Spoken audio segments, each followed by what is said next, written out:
Àṣírí tú, ọwọ́ tẹ Kẹmiisi tó ń tọ́jú ìbọn fáwọn jàǹdùkú.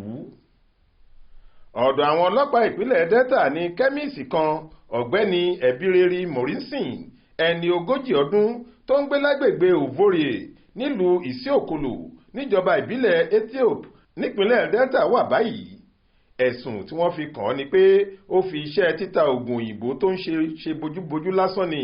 Wọ́n ní ojúlówó iṣẹ́ rẹ̀ ni pé òun ló máa ń bá àwọn oníṣẹ́ ibi gbogbo lágbègbè náà tọ́jú ìbọn pamọ́ fún lílò láàrin ìlú. Aláròyé gbọ́ pé onírúurú ìbọn àti ohun ìjà olóró ni wọ́n bá nílé rẹ̀ tí kò sì lè ṣàlàyé ibi tó ti rí àwọn ìbọn náà àtòhun tó ń fi wọ́n ṣe. Alukoro iléeṣẹ́ ọlọ́pàá ìpínlẹ̀ náà DSP Bright Edafe sọ pé ọjọ́ 7 oṣù kẹwàá yìí lọ́wọ́ àwọn ọlọ́pàá agbègbè náà tẹ Kẹmiisi ọ̀hún tí wọ́n sì bá onírúurú ìbọn ìléwọ́ lọ́wọ́ rẹ̀.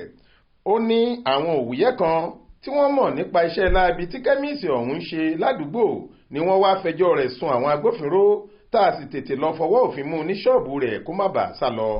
A yẹ gbogbo inú ṣọ́ọ̀bù yìí wò pátápátá, a sì bá àwọn ìbọn onírúurú níbẹ̀ àti kó gbogbo rẹ̀ lọ sí tẹ̀sán wa, a sì ti fọwọ́ òfin mú òun pàápàá sáhàámọ́ báyìí.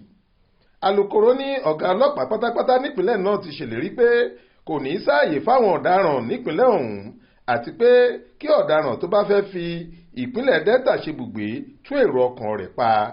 Ó láwọn máa tó fojú afurasí ọ̀daràn yìí balẹ̀ ẹjọ́ lẹ́yìn tíwádìí bá ti parí. Adéwálé Adéoyè ló ṣàkójọ ìròyìn yìí fún iléeṣẹ́ tẹlifíṣàn Aláròyé online. Faith Adébọ́lá ló kà á sétí ìgbọ́ yín.